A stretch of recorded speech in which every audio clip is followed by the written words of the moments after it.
Hi, I just want to talk about saving money for our future. This is very important, especially for us na mga nagtatrabaho, di ba? We started with basic salary. Then, okay naman kasi sakto naman yung pera natin. But then, as time goes by, may increase lang tayo. Pero bakit ganun? Sakto pa din yung sahod natin. Then, another few months, may increase na naman tayo. Sakto pa din ang gastos natin at ang kinikita natin. Paano nangyari yon? Now, we're going to study about two persons to illustrate what's really happening with us. Okay, this is Maya and Sir Chip. Oy, yun. And then, I'll discuss first Maya. Who is Maya? Maya was a rich kid. Okay? So, pinanganak siyang mayaman. And then, the problem is, since siya si Maya bang gadgets niya, di ba? Lahat ng latest binibili. Paglabas ng S3, bibili siya. Lumabas yung S4, papalit na naman siya ng cellphone. Bibili na naman siya ng bago. See that? Actually, maraming kabataan ngayon na nagtataka ko, hindi kakain ng lunch, hindi magdi-dinner, or iiwasan mag-breakfast, or hindi magmi-merienda, just to buy those gadgets. You know what? We have this what we call consumer psychology subject. In where, actually magagaling tong consumer psychologist eh. Bakit? Kasi napapalabas nilang kailangan natin yung isang bagay kahit hindi naman talaga. So that's what's happening with us. We're buying things that we don't need. Mayabang gadgets. And then the next one, mayabang clothes. Diba? Dati si Maya, okay naman siya ng mga simpleng t-shirt lang. Kaya lang, nung napunta siya, nakita niya yung mga friends niya, may buhaya yung, damit. So, yung damit niya rin, may buhaya na rin. O, diba? Mayabang clothes eh. O, the next thing, mayabang shoes. Ganun din. Bakit kailangan yung shoes mo mahal? Diba? Yeah, I understand the quality na kailangan natin pagpilian. But then, most of the time, ano nangyayari ngayon? It's not about the quality anymore. It's about the designer. It's about the brand. So, tignan nyo mabuti. Then, next thing, mayabang food. Okay. One time, actually, na-invite ako ng isa kong friend, no? Kumain kami sa labas. And she's working, I guess, in a big company. Okay, medyo mataas din yung position niya kasi nasa managerial position siya. You know what? That was the first time I ate na gumastos ako ng ganun kalaki. And nagulat ako. Sabi ko, ba't kailangan natin gumastos ng ganito kalaki for the food? You know what she answered me? To experience life. Wow! To experience life. But for me, you know what? Experiencing life doesn't mean you need to be expensive, right? Kasi yung food na bibilin mo na ganun kalaki yung presyo, it's not about life eh. Bakit? Kasi sarili mo lang yung tinutukoy mo.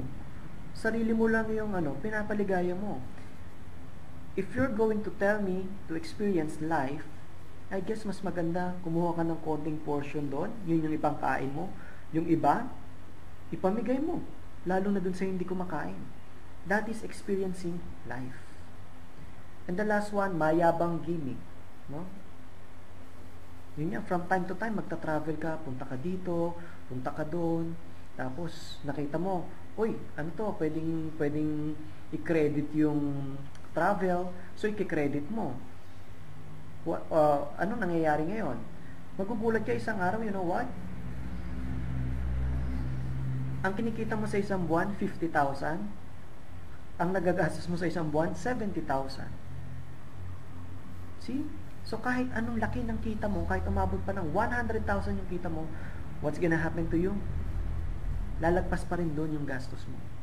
Kasi you always increase your way of living.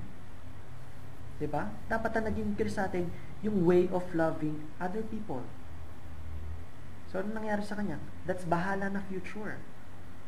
And what happened?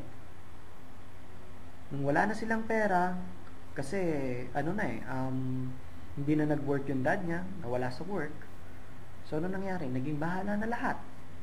So, benta yung ganito, benta yung ganyan, naubos din lahat ng pinundar niya. So, be careful.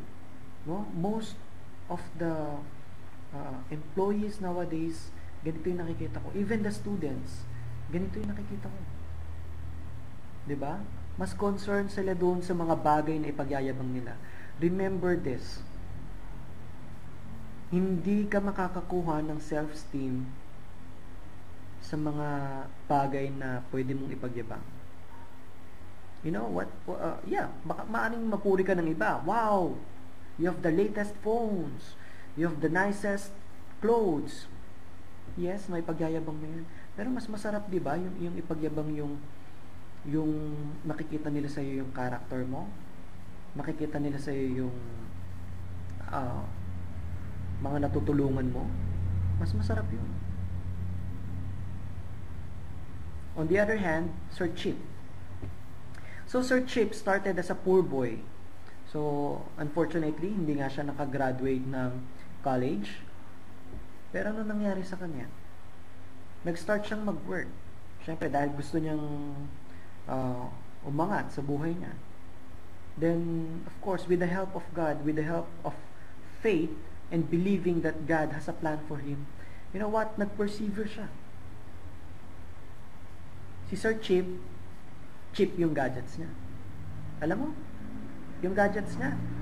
Yun, yung di flashlight. Pwede na yun. Kahit hindi colored, okay lang. Basta may flashlight.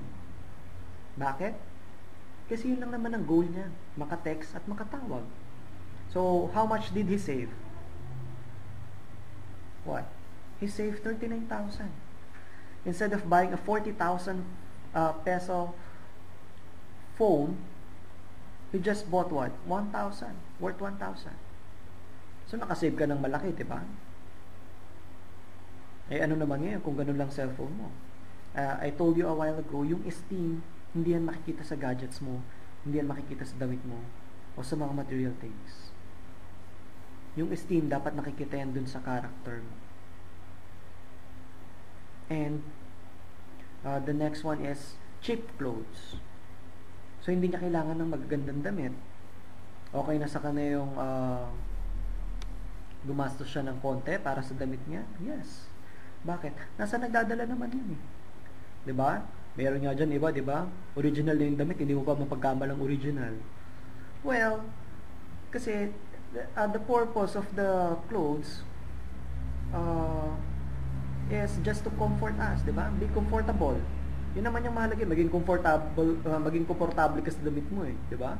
That's it. And then, cheap lahat sa kanya. Cheap yung shoes niya, cheap yung food niya. You know what? Even if nagkaroon na siya ng business, nag-start na siya, no? Karoon siya ng business, kumikita na siya ng malaki. You know what? Same lifestyle. Cheap pa rin yung food na kinakain niya. Kaya nga, Sir Cheap eh. Diba? Pag gumimik siya, what? Hindi. Nag-aalat siya ng time kung kailan lang siya pwede gumimik. And, hindi niya pinagkakagastusan ng malaki yun. Hindi yun ang focus niya. Because he knows that there are lot more important things, diba, na pagkakagastusan, hindi lang yun. So, since cheap lahat ng ginagastos niya, you know what? Yung savings niya, saan niya dinadala? Sa investments. Aside from investments, nagtatanim siya ulit, nagpa-plan siya ulit ng bago pang businesses. So, what happened to him? He ended up being what? Sir Cheap. So, naging boss na siya. So, nasa sa atin naman yan. It's our choice if we are going to be Maya or Sir Chip. But you know what? Money is just a tool. Diba? Hindi yan binigay sa atin para gastusin natin kung saan-saan lang. And besides, ang sabi nga ni God, we should prepare for our future, gaya ng ants. Diba?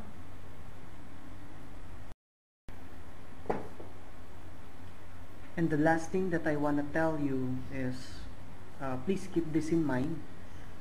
Breakthrough comes from faith and action. For us to have a bright or better future, that's it. That's the key. Faith and action. You should have faith that God will provide everything that you need. And when you imagine what you need to do, or God told you what to do, put it in action.